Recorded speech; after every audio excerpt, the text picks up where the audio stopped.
ഇതിഹാസ നടൻ തിലകന്റെ പഴയകാല സ്റ്റൈലിഷ് ചിത്രം സമൂഹ മാധ്യമങ്ങളിൽ വൈറലായിരിക്കുന്നു. ബ്ലാക്ക് ആൻഡ് വൈറ്റ് ഫോട്ടോയിൽ ചെറുപ്പം നിറഞ്ഞ തിലകനെയാണ് കാണാനാവുക.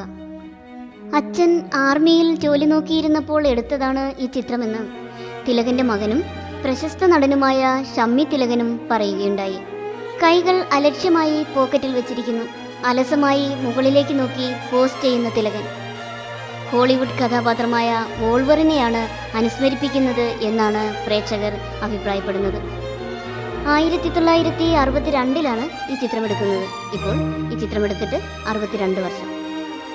മൺമറഞ്ഞ പ്രശസ്ത എഴുത്തുകാരനും തിരക്കഥാകൃത്തുമായ ജോൺ പോൾ തിലകൻ പട്ടാളത്തിൽ ജോലി നോക്കിയിരുന്നതിനെപ്പറ്റി സഫാരി ചാനലിൽ വിശദമായി പറഞ്ഞിട്ടുണ്ട്. പാലപ്പുറത്ത് കേശവന്റെയും ദേവയാനിയുടെയും മകൻ സുരേന്ദ്രനാഥ തിലകൻ പട്ടാളത്തിൽ ചേർന്നത് രാജ്യസ്നേഹത്താൽ ഉദ്ബോധിതനായിട്ടല്ല.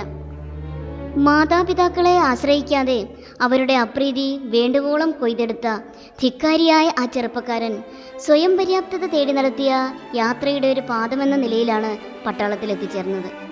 അവിടുത്തെ ജീവിതത്തിനിടയിൽ അതിശൈത്യം മൂലമോ ഏതോ രോഗബാധ മൂലമോ അദ്ദേഹത്തിൻ്റെ കാലുകൾക്ക് സാരമായ ക്ഷതം സംഭവിച്ചു. അന്ന് മിലിറ്ററി ആശുപത്രിയിലെ ഡോക്ടർമാർ ആ കാല് മുറിച്ചു മാറ്റണം എന്ന നിഗമനത്തിൽ എത്തി. മിലിറ്ററി ആശുപത്രിയിലെ ഡോക്ടർമാർ അത്തരമൊരു തീരുമാനമെടുത്താൽ അത് നടപ്പിലാക്കുന്നതിന് ഈ രോഗബാധിതനായ വ്യക്തിയുടെയോ അനുമതി ചോദിക്കേണ്ടതില്ല. അങ്ങനെ പാതി തളർന്ന കാലുമായി രോഗാവസ്ഥയിൽ കഴിയുമ്പോൾ അന്നത്തെ പ്രധാനമന്ത്രി ജവഹർലാൽ നെഹ്റു ആ പട്ടാള ക്യാമ്പ് സന്ദർശിക്കാൻ എത്തി. ചികിത്സയിൽ കഴിയുന്ന പട്ടാളക്കാരെ ആശ്വസിപ്പിക്കുന്നതിനായി മിലിറ്ററി ആശുപത്രിയിലും അദ്ദേഹം എത്തുകയുണ്ടായി. പ്രധാനമന്ത്രിയോട് ആരും ഒരു വാക്കുപോലും സംസാരിക്കരുതെന്ന കർശനമായ നിർദ്ദേശം ഓരോ പട്ടാളക്കാർക്കും നൽകിയിരുന്നു. ഓരോ കട്ടിലും സന്ദർശിച്ച് തിലകന്റെ കട്ടിലിനരികെ എത്തിയപ്പോൾ ബഹുമാനപൂർവ്വം അദ്ദേഹത്തെ തൊഴുതു. അടുത്ത കട്ടിലിലേക്ക് പോകുവാൻ നേരം ബഹുമാനപ്പെട്ട പ്രധാനമന്ത്രി, എനിക്ക് അങ്ങയോട് ഒരു വാക്ക് സംസാരിക്കണം എന്ന് തിലകൻ പറഞ്ഞു. ഒരുപാട് പുരികങ്ങൾ ചുളിഞ്ഞുവെങ്കിലും സുരേന്ദ്രനാഥൻ പറഞ്ഞു, എൻ്റെ കാലുകൾ മുറിച്ചു മാറ്റാൻ ഏകപക്ഷീയമായി തീരുമാനിച്ചിരിക്കുകയാണ്. ഒരു പട്ടാളക്കാരൻ്റെയും അവയവങ്ങൾ അയാളുടെയോ അയാളുടെ കുടുംബത്തിൻ്റെയോ അനുവാദമില്ലാതെ മുറിച്ചു മാറ്റരുത് എന്ന വിനീതമായ അഭ്യർത്ഥന എനിക്കുണ്ട്. ഇത് അങ്ങ് സ്വീകരിക്കുകയും ഈ ശസ്ത്രക്രിയയിൽ നിന്ന് എന്നെ ഒഴിവാക്കുകയും വേണം. അതുമൂലം എന്ത് പ്രശ്നമുണ്ടായാലും അതിൻ്റെ ഉത്തരവാദിത്വം ഞാൻ ഏറ്റെടുത്തുകൊള്ളാം.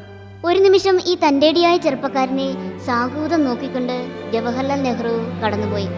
അന്ന് തിരിച്ചെത്തിയ ശേഷം അദ്ദേഹം പുറപ്പെടുവിച്ച ഉത്തരവിൽ ഇത്തരത്തിൽ ഒരു തീരുമാനം എടുക്കുന്നതിന് മുൻപ് രോഗിയുടെയോ രോഗിയുടെ ബന്ധുക്കളുടെയോ അഭിപ്രായം ആരാഞ്ഞിരിക്കണം എന്ന് നിർദ്ദേശിച്ചു. അങ്ങനെ രക്ഷപ്പെട്ടു കിട്ടിയ കാലുകളുമായിട്ടാണ് സൈനിക സേവനം അവസാനിപ്പിച്ച് സുരേന്ദ്രനാഥ തിലകൻ നാട്ടിലേക്ക് മടങ്ങിയത്. അദ്ദേഹം മടങ്ങിയെത്തിയത് നഷ്ടപ്പെട്ട കാലുമായിട്ടായിരുന്നെങ്കിൽ മലയാളത്തിൻ്റെ അഭിനയ സംസ്കൃതിക്ക് കാലത്തിൻ്റെ അതിരുകളോളം ആദരപൂർവ്വം ഓർമ്മിക്കാൻ കഴിയുന്ന ഒരു അഭിനയ പ്രഭുവിനെ നഷ്ടപ്പെടുമായിരുന്നു എന്ന് ജോൺ പോൾ പറയുന്നു.